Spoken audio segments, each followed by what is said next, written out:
She gets up and starts trying to hitchhike right there.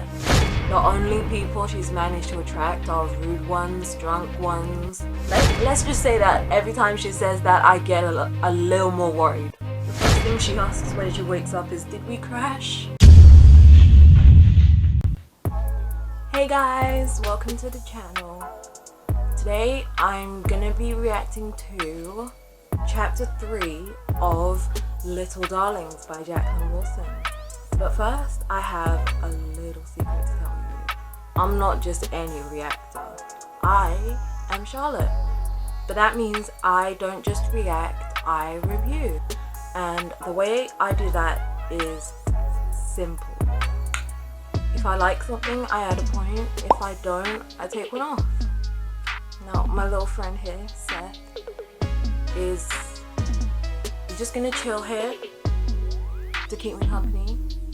So yeah, let's do this. It's nighttime right now, and Destiny and her mum are wandering around London. Just like the person who assumed her mum was drunk, these strangers are assuming she's on drugs. What? They're even saying she doesn't deserve to have a child. Oh my days. Her mum just got the bright idea to just turn up at Danny's house.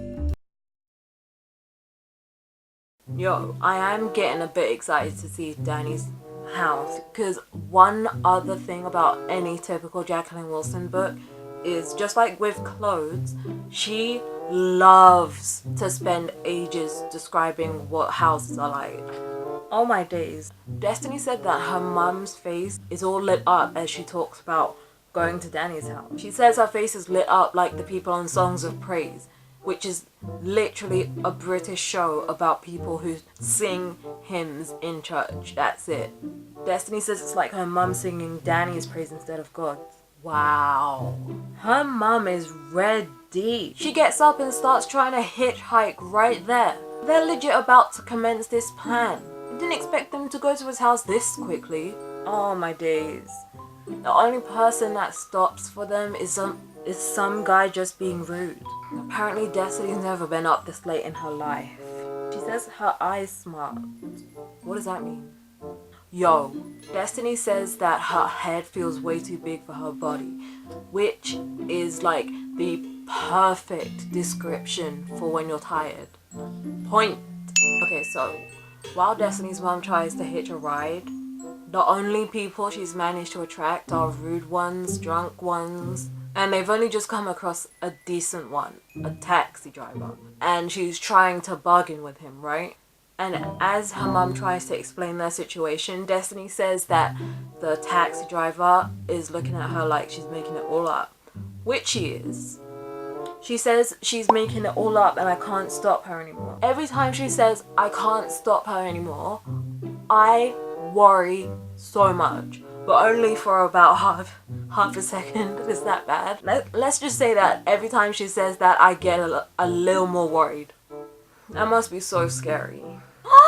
Taxi driver agreed. He agreed to help them out. Oh, he only agreed to take them about halfway there because that's where he lives. But it's something. So Destiny's mum and the cab driver get talking. But the more her mum talks, the more she kind of gives away the situation between her, Destiny, and Danny. And it's beginning to embarrass Destiny. I bet. She says that they're both big Danny Kilman fans, but her next sentence is literally, I know him.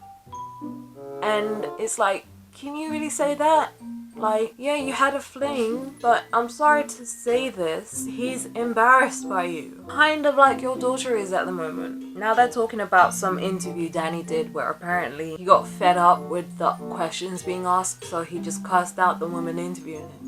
Oh my days. Now the taxi driver's going on about kids these days are so lippy and everything. This book was written like 10 years ago. Ooh.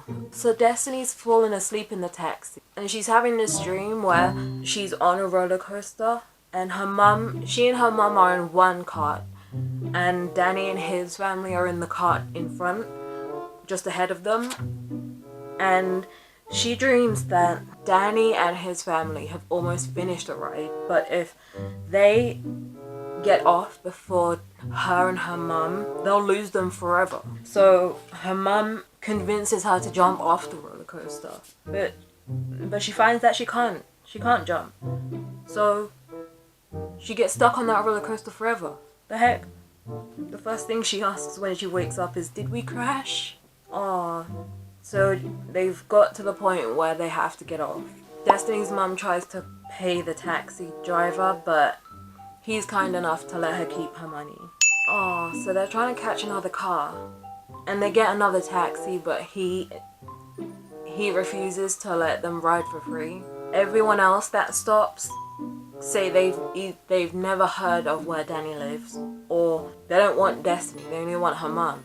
Oh, finally, a lorry stops this time. They're there.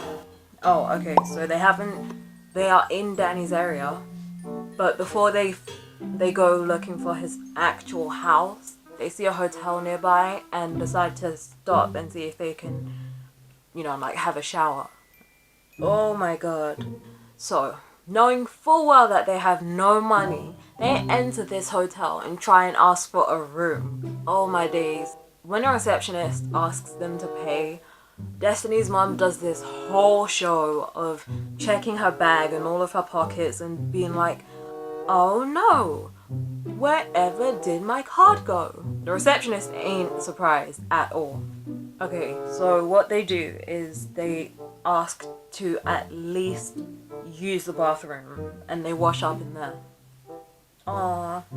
The receptionist is mad at them and threatening to call the police just because they were longer in the bathroom than he would have liked.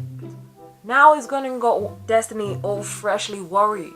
So now they head over to Danny's house. Ooh, you guys, they are officially on his property. They've managed to get into the grounds of his estate.